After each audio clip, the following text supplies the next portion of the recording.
Grandma, help me. The faint voice on the phone was my grandson, who had just turned 5. He was hot and struggling to breathe, unable to get out of the car, and sent an SOS. I hurriedly found the car, broke the window with a nearby rock, and opened the door. Inside the scorching car, which must have been over 104 degrees Fahrenheit, he was limp. Not seeing my daughter, I opened the trunk, fearing the worst, and found her lifeless body. What has he done? I can't forgive him. I vowed to take revenge on my son-in-law. I am a 60-year-old housewife living in a small, nature-rich rural town. There are mountains here that have been passed down through generations, and I spend my time occasionally patrolling and managing it. Since my husband passed away 5 years ago, I have been living alone, but my daughter Andrea lives nearby, so I don't feel too lonely.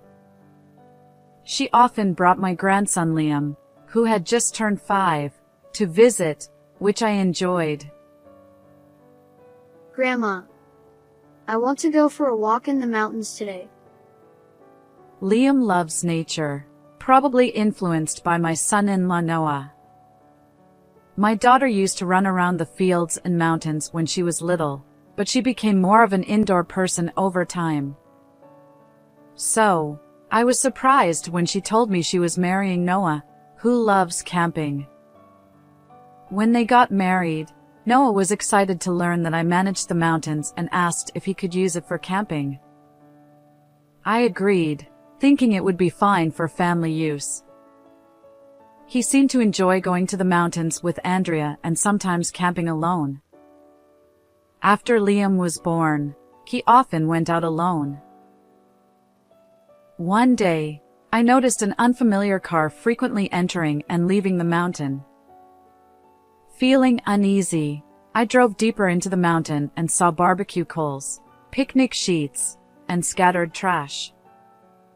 The place, usually filled with clear air and tranquility, was now in disarray, making me anxious. The only person allowed to enter the mountain is Noah. Could it be him? I couldn't stand the thought and immediately took out my cell phone. Noah, I have something to ask you. Have you used my mountain for camping recently? There are coals and picnic sheets left behind. No, it wasn't me. Stop accusing me, he said curtly before hanging up. His cold response made me even more suspicious, but without evidence, I couldn't say anything more. The following weekend, I went to check the mountain again. Once more, it was in the same disarray as before. I couldn't help but think that my son-in-law might be involved. Anger welled up inside me, and this time I called my daughter. Do you know if Noah was camping on my mountain last weekend?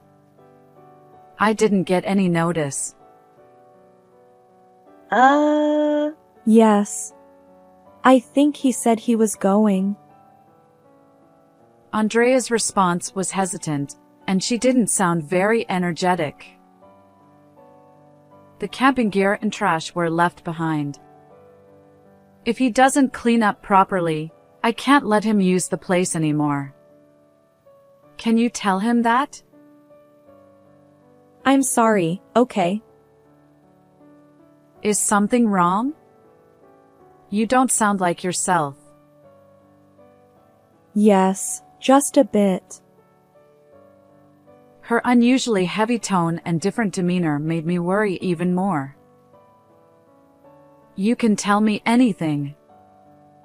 What's going on? Thanks. But it's okay. It's not clear yet. I'll talk to you later. With that, Andrea hung up before I could respond. Is she troubled by something? But I can't force her to talk. I spent the following days feeling uneasy, unable to get my daughter or the trash on the mountain out of my mind. That day, despite summer nearing its end, the lingering heat was intense, and the temperature kept rising since morning.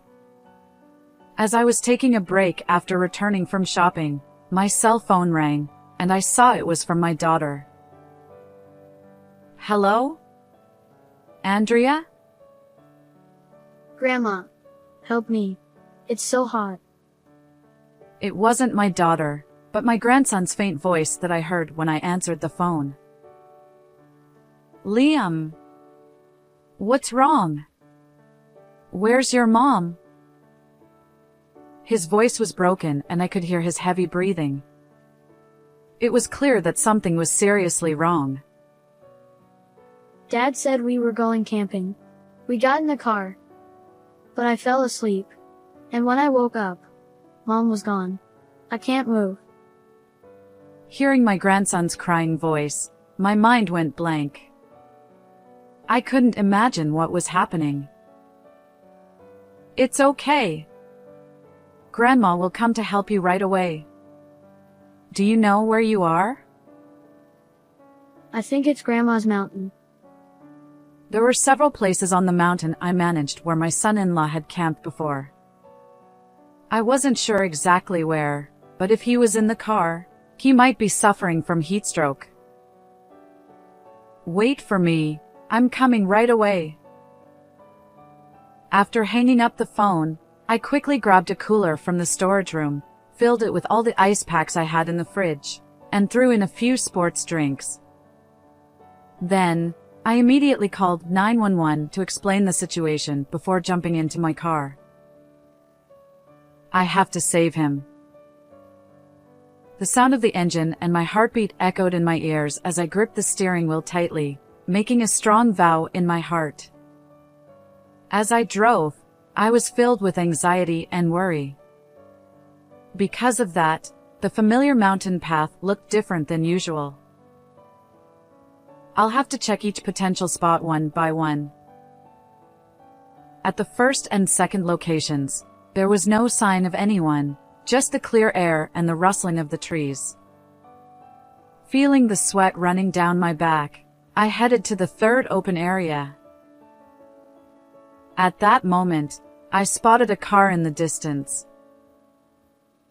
That's Noah's car. I quickly got out of my car and ran over to look inside. There, in the child's seat, was my limp grandson. Liam. The doors were locked, and despite banging on the window and calling his name repeatedly, there was no response. I couldn't imagine how long he had been in there. The thought alone was terrifying. I looked around and grabbed a nearby rock, smashing it against the driver's side window with all my strength. The glass shattered, and the intense heat from inside the car rushed out. Reaching through the window, I unlocked the door, and the scorching air enveloped me. The temperature inside the car must have been well over 104 degrees Fahrenheit. In such heat, my grandson was tied up in the child's seat with plastic cords. Liam. Liam. Stay with me. Desperately, I untied the cords and lifted him out of the seat. His body was unbelievably hot. I quickly took him outside and cooled him down with ice packs, then rushed back to my son-in-law's car. Andrea.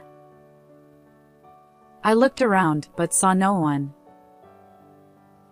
Fearing the worst, I opened the trunk. I couldn't help but gasp. There, bound hand and foot, was my daughter in a terrible state. I managed to get her into the car, carrying her on my back, and hurried down the mountain road. As I reached the paved road at the foot of the mountain, I saw the red lights of an ambulance. My grandson and daughter were immediately taken to the hospital. I immediately called my son-in-law, but no matter how many times I tried, I couldn't reach him. I went to my daughter's house and rang the intercom, but there was no sign of anyone, and it seemed like no one was home. Why do they have to go through this? Tears started to fall as I thought. They became a family to be happy, didn't they? I swore to make him take responsibility for this and began preparing for my revenge. The next morning, I drove back to the mountain. When I saw fresh tire tracks on the ground, I quietly got out of the car. I took something out of the passenger seat, gripped it tightly to calm my breathing, and slowly walked to a slightly open area ahead. After walking a bit, I heard music playing and cheerful laughter. I stopped and hid in the grass to observe. There was my son-in-law, surrounded by a few men and women who seemed to be his friends. They were happily unloading camping gear from the car. Isn't it great that we can use such a nice place for free? You should thank me. Yes, thank you, Lord Noah. They replied jokingly. How can you be having so much fun after leaving Andrea and Liam in such a state? I suppressed the urge to jump out and continued watching. My son-in-law and a young woman were unusually close, with their arms around each other. They were always together, talking and laughing with their faces close. Maybe this is why my daughter hasn't been herself lately. And Noah laughed loudly, looking at his friends' faces one by one. I'm really glad you guys are here to enjoy camping with me. Andrea would have been bored if she came along, and she would have just been a nuisance. The moment I heard those words, my blood boiled. All I need is this mountain to enjoy myself freely. I had reached my limit. Noah had been using the mountain, which had been passed down through generations, without any gratitude, leaving it a mess, and had been treating my daughter and grandson terribly. Shaking with anger, I stepped out from behind the grass and appeared in front of my son-in-law. I heard everything you just said. Noah turned around with a surprised look and muttered, Why are you here? His friends, who had stopped setting up the tent, looked at me curiously and asked, Who is she? Ignoring their gazes, I glared at my son-in-law. How dare you lock my daughter and grandson in the car? What were you thinking? Noah hesitated for a moment but quickly regained his composure and glanced at his friends. Then he feigned ignorance, saying, What are you talking about? Don't say things that give people the wrong idea. I invited Andrea and Liam, but after we got to the mountain, they said they wanted to go back. So, I just lent them the car. At that moment, I felt my entire body boil with rage. His blatant lies made my emotions surge uncontrollably. That day, my daughter was tied up and thrown into the trunk of the car, and my grandson was strapped into the child's seat. They were suffering from heatstroke in a car that was over 104 degrees Fahrenheit and had to be taken to the hospital. Huh? I don't know anything about that.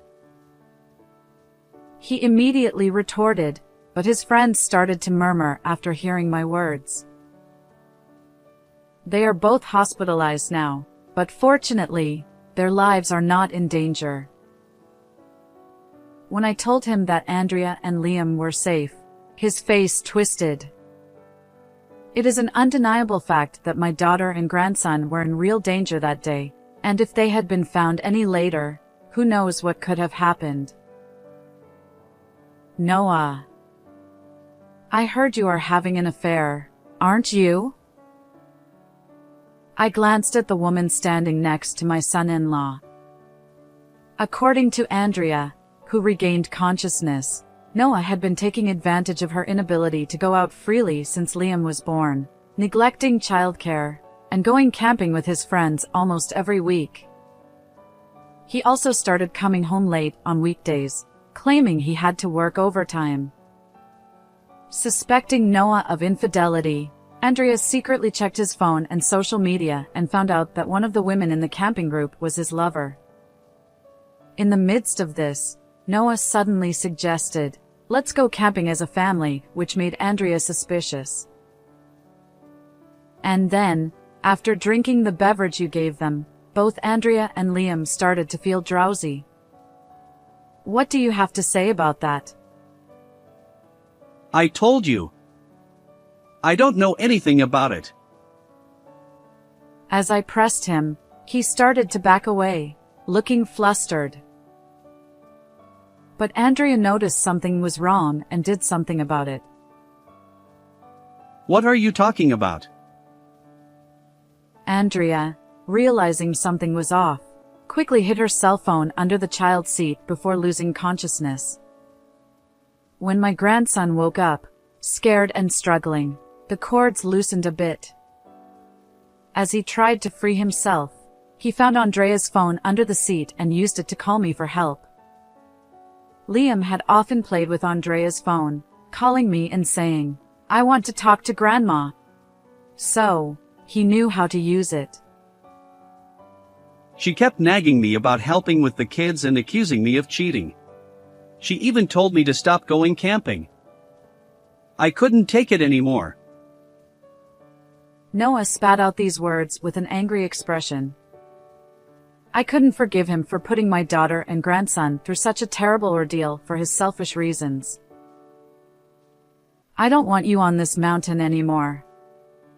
Leave right now. What? Don't you dare order me around. He turned red with anger and raised the camping knife he was holding, rushing towards me. His friends screamed in fear. I quickly sprayed him with the bear repellent I had in my hand. This is a spray I carry when watching over the mountain, just in case. It contains chili pepper extract, which is very irritating to the eyes and throat.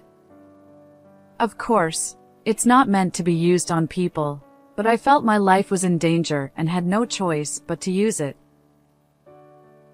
I have this, so I'll be fine. I told myself to muster up the courage and confronted him. Ah! Noah screamed and turned his face away. Although he was about 9 feet away and didn't get a direct hit, the spray was strong enough to make him cover his face. Unable to open his eyes, he staggered backward, groaning. At that moment, someone shouted, "Watch out behind you!" Ah! Noah lost his balance and tumbled down the 30-foot slope. When I hurriedly looked down, he was crying and reaching out to me. Someone, help me, please. He kept pleading for help, but none of his friends moved. They whispered among themselves, "Did he just pull a knife on her, and isn't this Noah's land?" They seemed completely put off by his actions. His friends quickly packed up their camping gear into the car and left, saying, "We're sorry," as they hurried away. "You will pay for your crimes," I declared, looking at Noah lying on the slope. Ugh, they were saved, right? So it's fine now, just help me already. His selfish words pushed my anger beyond its limits. What are you talking about? Their lives were in danger. I'll call the police for you. Until they arrive, you can cool your head there. With a sigh, I left the scene. As I got into my car, Noah's pitiful cries for help echoed through the quiet mountain. A week later, the police contacted me, saying they had found a man matching the description I had reported. It was Noah, who had been found emaciated and in tatters after being rescued by the police. He had tried to escape from the spot where he fell, fearing arrest. Without a compass, he had wandered off the path and nearly got lost in the mountains. I told the police about what he had done to my daughter and grandson and his unauthorized use of the mountain. As a result, Noah was arrested. The incident made a small headline in the local newspaper. My daughter and grandson recovered and were discharged from the hospital. Of course, she divorced him and demanded $100,000 in alimony, medical expenses, and child support. They have now moved in with me, and the three of us are living together. I decided to sell the mountain I had been managing. Partly due to my age, but also because I didn't want it to tie my daughter to this place. My grandson was sad that he wouldn't be able to go to the mountain he loved, but he smiled and said, But it's okay because I can be with Grandma. His smile and words warmed my heart like sunlight filtering through the trees. How did you like this story? Please don't forget to subscribe to the channel. See you in the next video.